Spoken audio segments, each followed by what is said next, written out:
Before we get started, I do want to apologize for the low-tech nature of this lesson. This is something that needed to be done soon and not pretty, just effectively. Goodbye.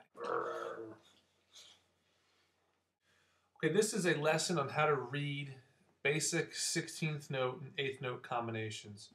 One of the biggest problems I run into with students is they get confused when reading one E and verse one and a.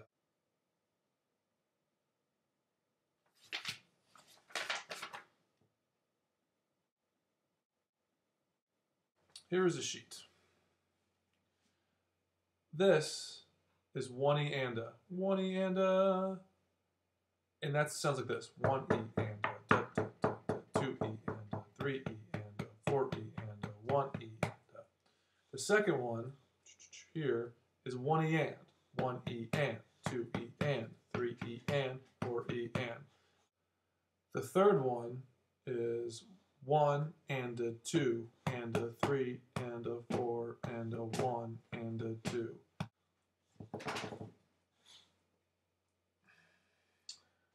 Okay, where the confusion comes is reading these patterns and being able to understand why they sound how they sound, and how to quickly read them.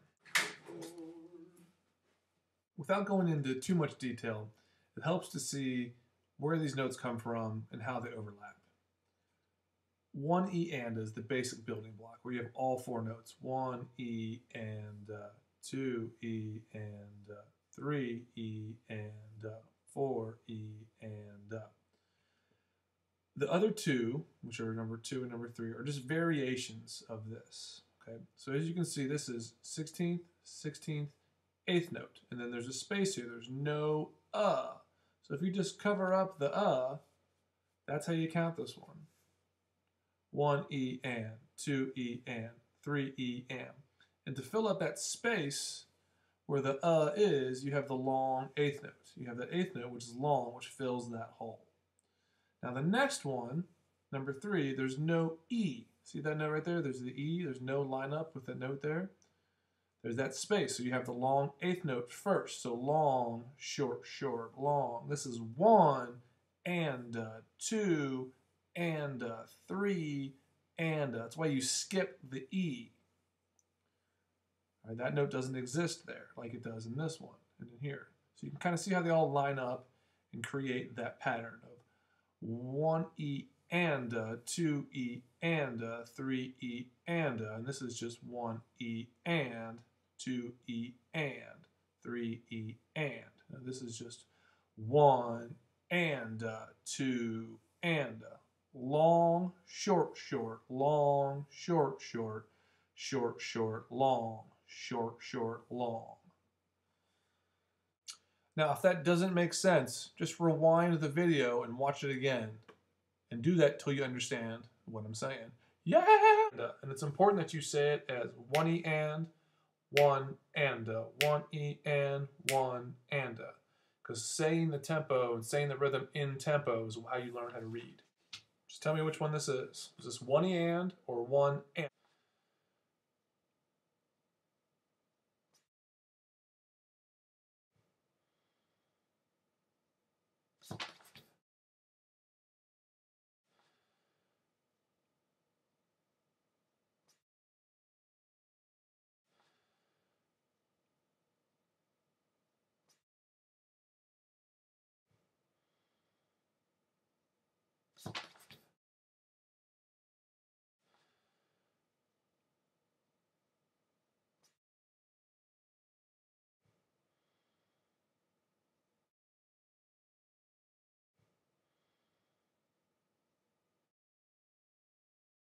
If you didn't pass that quiz, if you didn't get all of them right, just rewind the video and just keep doing this till you get them all right. And by get them right, I mean you really have them. So if I do something like this, you know that's the word cat. You know that's the word dog. You don't look at this and go like dog, oh that's dog. You don't go at, that's cat. You need to be able to read this just as fast as you read this. For this next section, I'm going to put a rhythm on the screen. Hit pause. Figure it out how to count it, hit play, and I'll count the correct answer for you, and so on. There's got to be a better way to do this.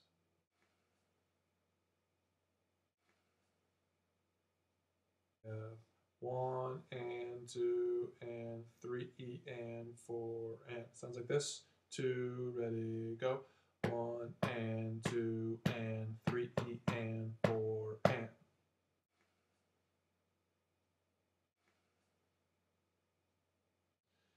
Letter B. 1 and 2 and 3 and 4 and. That's the second version. 1 and 2 and 3 and 4 and.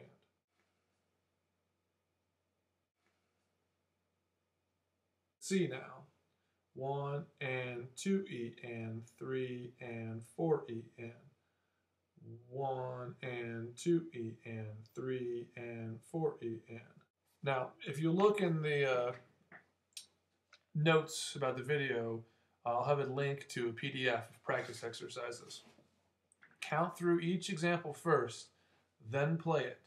Say it, then play it. Your mouth will teach your hands, and your mouth will teach your brain and your eyes. So at a certain point, you'll be looking at the music, playing it, counting it out loud, and then hearing what you're playing. You need to associate all those things together. When it gets a little more complicated, you can add in more 16th notes, like in this example.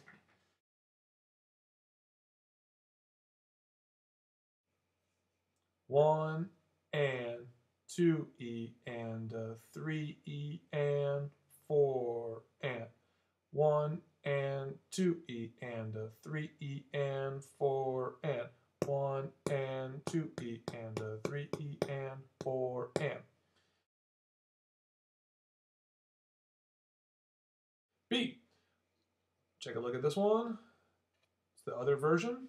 1 and 2 and 3 and 4 and. 1 and 2 and 3 and 4 and.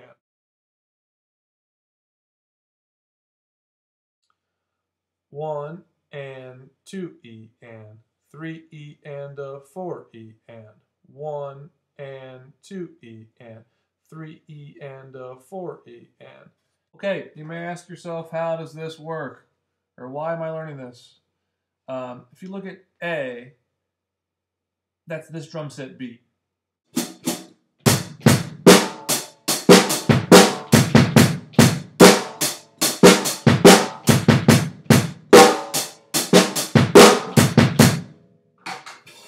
Knowing how to read those rhythms will help you interpret this much faster.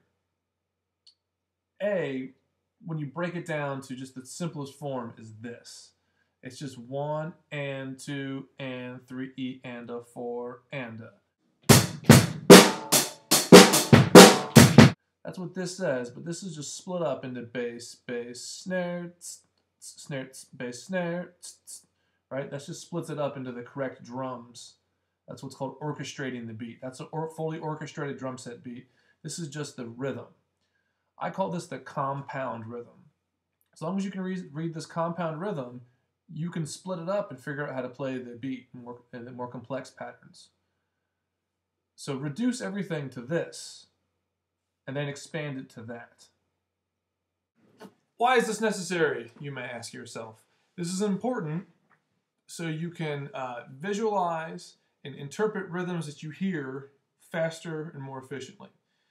If you can hear somebody play something that's like and you know that in your head it's just a combination of this and that, you'll be able to replicate that rhythm much quicker.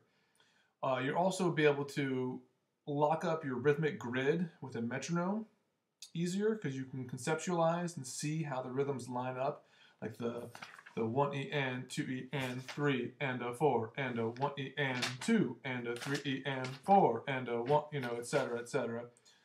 It also just is common reading and snare drumming. These are some of the most popular rhythms when you play snare drum, bass drum, drum set, that kind of stuff.